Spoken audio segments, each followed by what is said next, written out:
Okay, good morning. This is how we brew kefir. This is water kefir. There's also milk kefir, or you can call it kefir. Doesn't matter. Anyways, this is a batch that's already brewed. And the first thing I'm going to do is basically gather up what I've brewed for. This is 3 days. You can do it for 12 hours, however long. It's basically sugar water that's been fermenting, which is basically being, the sugar is eaten by these, the grains, which is the kefir. And those are parakeets in the background in case you can hear them. Anyhow, I reuse everything, including plastic containers. So you want to use a large, preferably plastic strainer. Some say that kefir doesn't like metal. I like the plastic basically because I can scrape it out of the plastic without disintegrating the grains.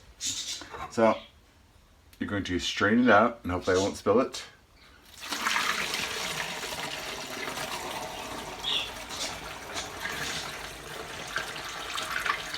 This is the first ferment.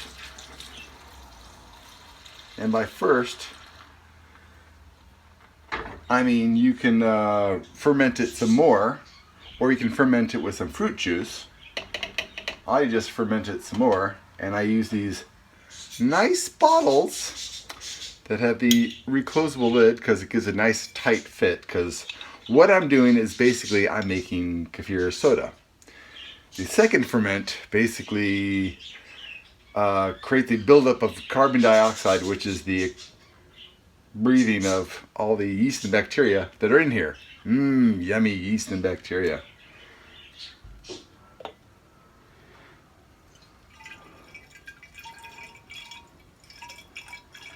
And I initially was very big on sterilizing things and making everything was super clean, and I got over that. I haven't had any issues.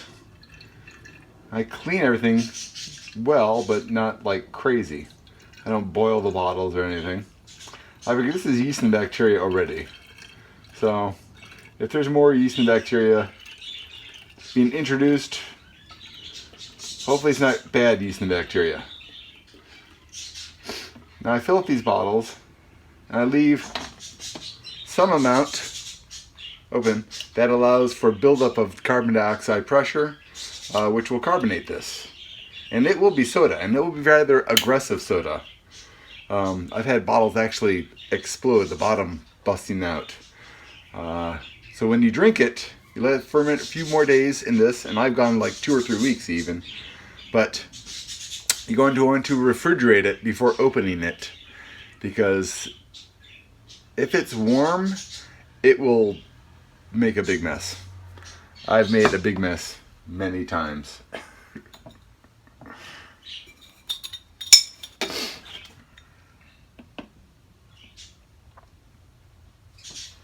But as you can see, I don't get all fancy. No more funnels, no more.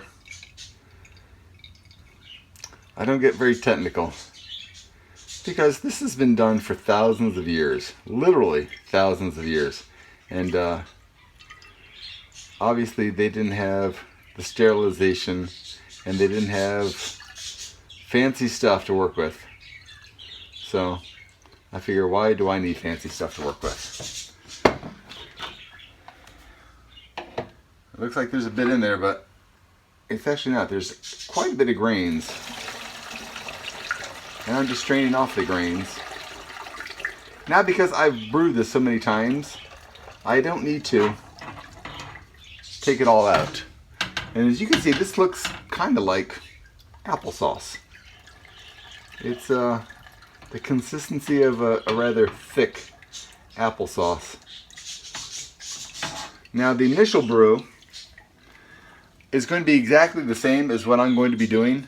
I'm leaving a little bit in here just because I'm lazy and I don't want to strain it all out, because there's a lot in there. Doesn't really matter if a little is left in there. But as you can see, these are the grains.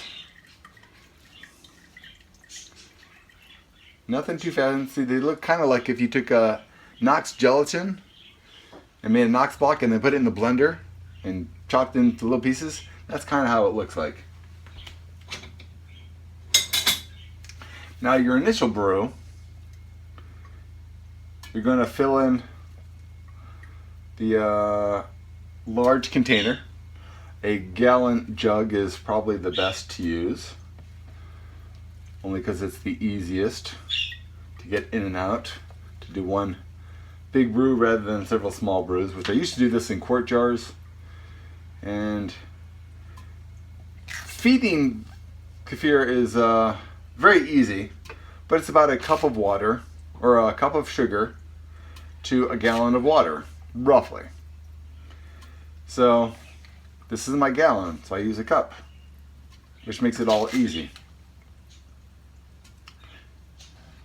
And this stuff reproduces. Not super fast, but relatively fast. If you start off with a cup, within 6 months of brewing, you'll have 2 cups. Maybe even less than 6 months, depending on how healthy, the temperature. And there's lots of variables. But I've grown well over a gallon of just the grains. And you can either give them away, or you can throw them away, or put them in compost, which I've done. But the grains are, it literally looks like applesauce. So the next thing you do is add water.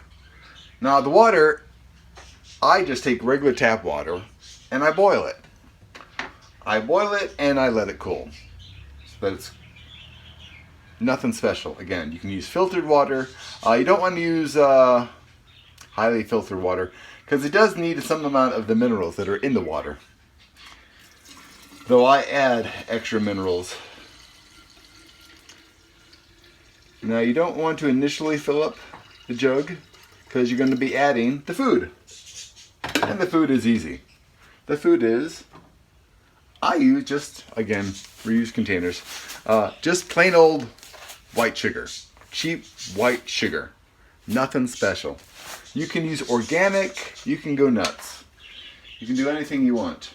But white sugar is cheap and easy and, well, there you go.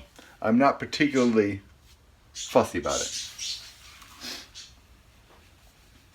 And I use a little less than a cup, only because it's a little less than a gallon because of the grains.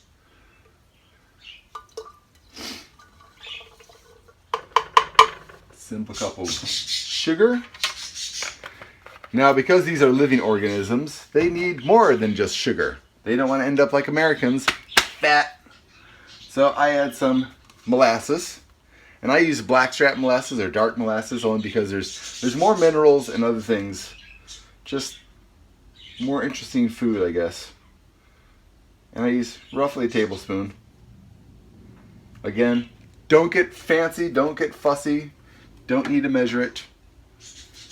And I use sea salt. I'm using pink Himalayan salt. Again, these are minerals. These are extra, basically these are vitamins for the kefir. And again, I use maybe half a teaspoon. Nothing, doesn't need to be very specific. And then mix.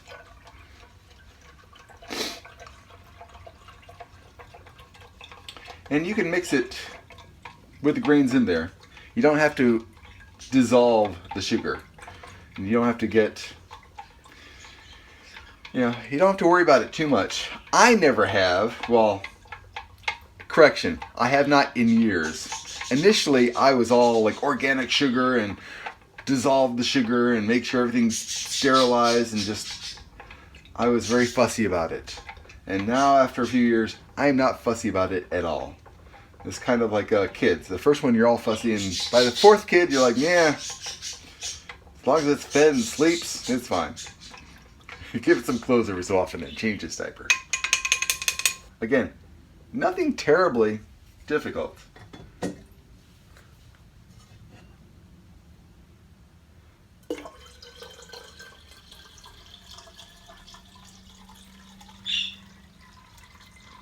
And they fill mostly up.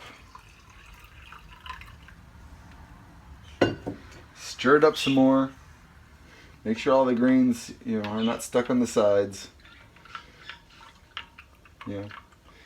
Make sure the sugar is dissolved. But again, it's eating the sugar. Eventually it will dissolve. I've been doing this for a long time and have had just not perfect success, but overall success. Occasionally a batch won't be as lively, I guess. The other thing you want to do is just cover the container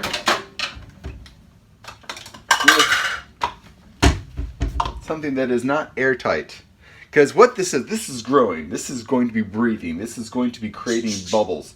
And you'll see bubbles forming in here. And that's the carbon dioxide. That's the living creatures expelling gases. So you don't want a tight-fitting container at this point, because it will, on occasion, create a lot. I mean, it'll be actively bubbling. Not like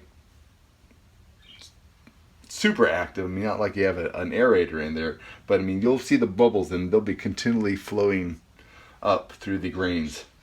But really, that's it. That's all there is to it. It's a fairly simple process. And again, you can brew this 12 hours or 3 days, which is what I do. And rebottle it, or you can drink it right away. The first few batches will probably taste kind of sweet because it hasn't really gotten active and eaten all the sugars. But like I said, with the longer brews, it's eating all the sugar and it tastes slightly sweet, but basically it's kind of funky soda. Once you brew it, you can mix it with other juices or anything, or water it down. I double brew it, which is to build up the carbonation to make it soda, and then I put that in with fruit juice, and I got fruit soda. So very healthy, probiotics, good stuff, easy to make, and have at it. Good luck.